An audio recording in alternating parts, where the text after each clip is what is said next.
जो जगतसिंहपुर सदर महकुमार जो बड़बाग गाँ रही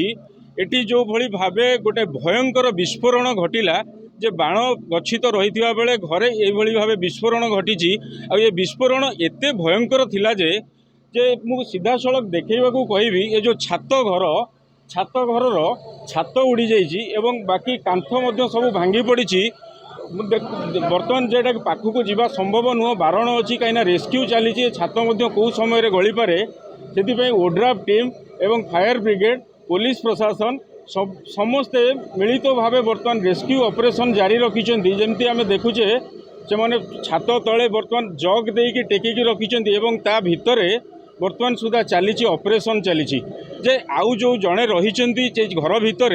जे तांकु बर्तमान खोजा चली मु एपट पछपटे किसी दृश्य देखा चाहिए जे किभली भावे ये जो कांथ कबाट ये सबू जिनस भांगिकी पड़ी एवं ये जो विस्फोरण केते प्रभावशाली थिला केते विस्फोरक ए घर भितर थिला ये सबू वर्तमान गोटे साधारण अनुमान करहब निश्चिंत भावे प्रचुर परिमाण विस्फोरक थिला बा जो शक्तिशाली विस्फोरक बा बाण थिला जो घर जो छात घर को भांगी देइछि जोटा 15 इंच कांथ एगुड़ाक थिला पुराना घर कह जाए ये जो 15 इंचिया कांथ मध्य एठी भांगी पड़ी तेणुक ये पाखापाखि एसपी पहुँची एवं एसपी पहुँची निजे प्रत्येक ये तत्वावधान करुँचे देखु बाइक थिला बाइक छिड़की पड़ी कांथ भांगी दुईटा बाइक सहित अन्य कांथ जो सब गुंड हो जाइए एवं छात ये झुलिकी रही ये जो छात झुलिकी रही देखुवे जे गोटे छात